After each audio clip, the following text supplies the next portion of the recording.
Good morning guys and welcome back to the channel. Today is Monday the 28th of November and harvest is only days away.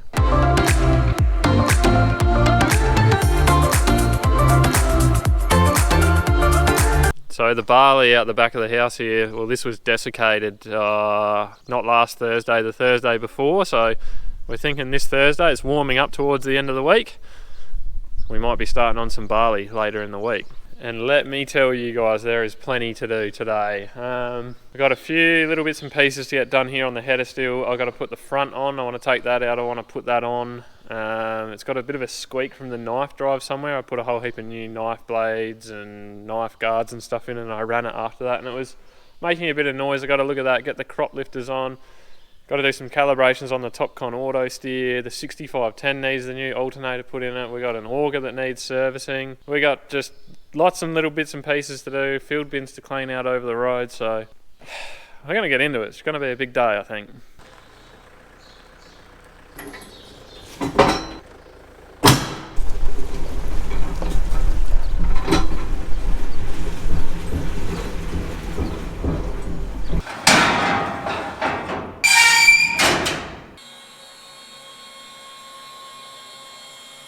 Rightio. I am going to go take this now, do these calibrations on the Topcon auto steer. I just need to do a steering angle sensor calibration and a compass calibration. I'm just going to have to go about a K up the road to do it though, because I need some space to do it. I'll get that done, get that out of the way, and then we'll come back and we'll put the front on and then we'll forget about this for a while. I'll get that loader sorted out and yeah, then we'll come back to this, I think.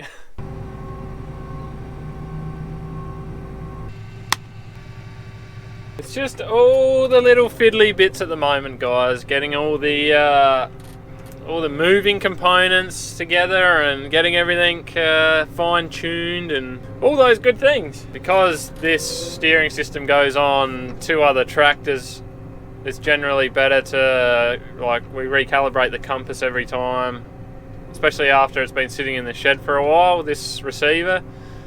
And we do the mounting bias because each machine is different height, and then also do a steering angle calibration, steering angle sensor calibration as well, just to make sure everything's tuned in nicely for this machine and it does the best job that it can.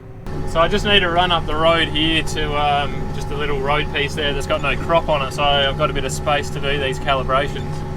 There is an earwig crawling on the camera right now. Get off! Unbelievable. They get in everywhere, those stupid things. Right, so compass calibration. All I gotta do is drive in a circle for 1.5 revolutions and then press the next button.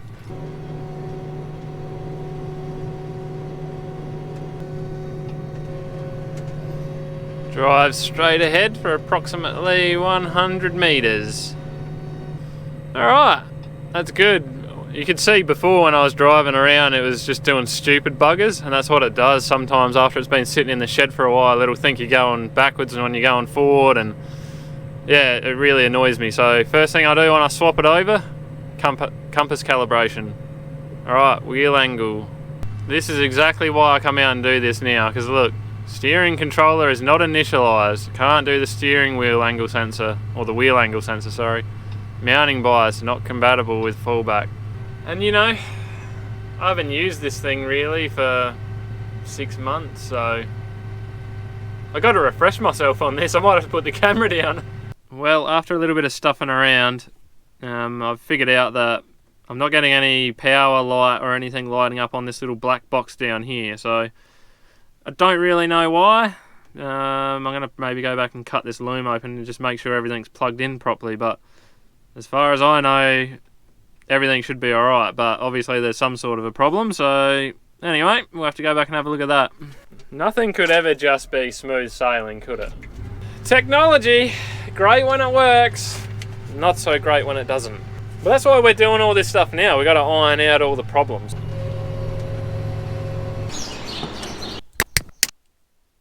Oh, that was the most excruciating hour and a half. trying to get this sorted. I rang the dealer. The two blokes there who know all about Topcon aren't there till later in the week. I rang the next closest dealer. He doesn't know anything much about these CL55 modems, so he said maybe give this other fella a call. So I gave him a ring, no answer. Gave him a ring, no answer. He ended up ringing me back. And you know what all I had to do to get this working was? I had to come in here, I had to go to the system, go to the GPS, and in the N-trip mount point, I had to type Jacker RTK in there, in all capitals, and that was the only thing that has changed. I think it was the name of the base station. I thought it was weird because I had phone signal, but this was staying red all the time. But seems to be going now. So I guess we'll go back and have another go. All the roads around here are absolutely terrible. I mean, honestly. Rightio, wheel angle sensor. He's gonna do everything for me on this one. Yay! That's 2 or 3. Mounting bias. Alright, I'm gonna need both my hands for this. We're done. Everything seems to work when I press the button. We're engaging, we're disengaging. Very nice. Right, that consumed too much of my time. Let's go get moving.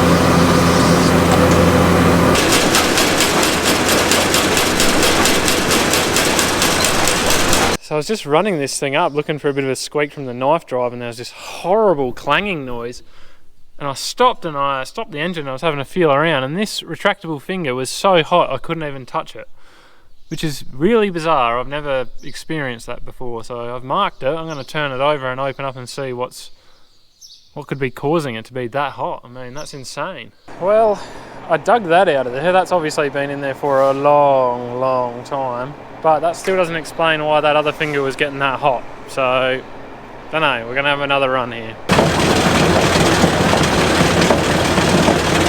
It's definitely not banging and clanging like it was before, but I'll have a feel of that retractable finger again, see how that feels.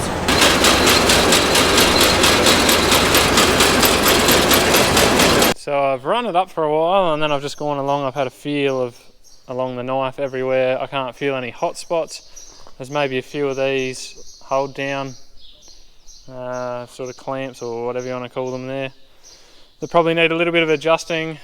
Whatever was making that hot in there is not anymore. I can't find any retractable fingers that are hot. Maybe that broken bit that I took out was jamming somewhere and doing something funny. But I've given it a really good run. I can't feel anything. So yeah, I just got a couple of little things to adjust here, and then I think we should be about right. Put that cover back on.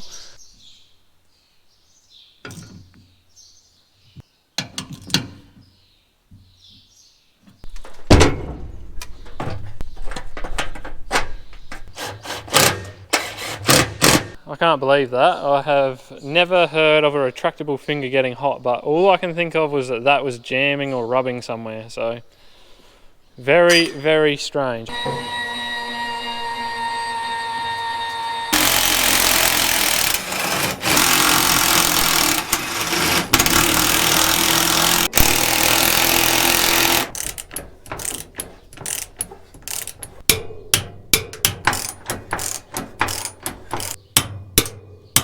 This was not the schedule for the whole day. Anyway, I'm pretty much done now. This is pretty well 100% paddock ready. It is full of diesel. It is ready to roll. I'll probably just give the thing a wash tomorrow to make it look a little bit more decent after the birds have been crapping all over it. But I just put in a couple of new bolts in the chaffer because these ones, well, they're looking a little rough, to be honest. So I just thought, rather than having a bolt snap during the middle of harvest, I'll put a new one in there. I'm going to finish with that there now. Like I said, it's pretty much done. There's an auger out here I need to service quickly. because Dad's got that old seed and fert trailer going, so I think they're going to want to move some little bits and pieces of grain around over the road. So I'll get that auger, get some oil changed in that quickly, and get that thing freshened up for harvest.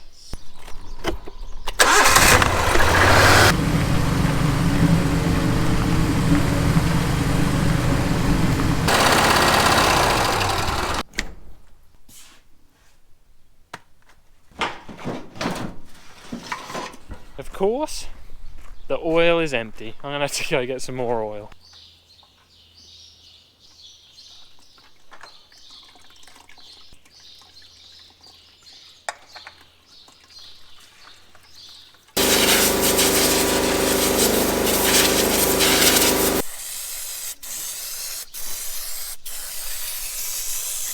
Alright, I gotta go get some more oil because that drum I think I got all of about 6 pumps out of.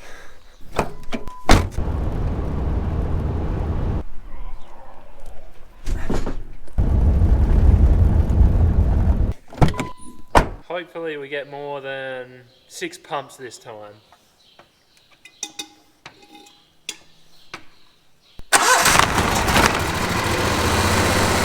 Now I did actually grease all of this auger, but some idiot forgot to turn the camera on, so this one's for you, YouTube fam. This is one grease nipple I missed.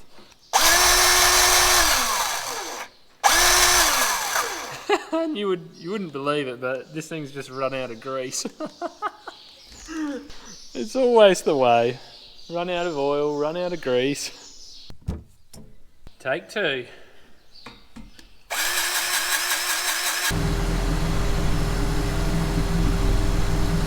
Alrighty guys, it is the next morning. The schedule yesterday didn't really go to plan. The day got away from me. Didn't get everything done. The other job that I really wanted to get done yesterday was getting the alternator on the 6510 here. So you guys are just going to have to join me for it. We'll get that done, get that sorted out. It's another job off the list.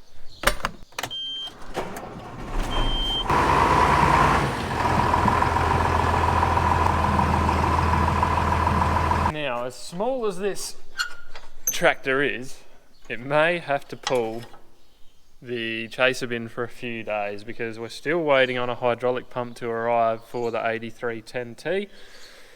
That has been sitting over at the dealer for about 4 months, and yeah, look, we don't have a lot of positive things to say about that at the moment, but it should be here hopefully in the next few days. Hopefully we'll have that tractor back soon, but we might just have to do a few small light loads with the chaser bin with this tractor, just to get us by in the meantime, because look, it's not ideal. It is what it is. You just got to make things work, and that's the way it's just going to go, I think. So basically we need this thing to be running like a top. You know, it's going to have no problems. It's going to have to be reliable. It's going to have to start and charge the damn battery, that's for sure.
Well, she's a runner. The light is off the dash now. It's charging at 14 volts.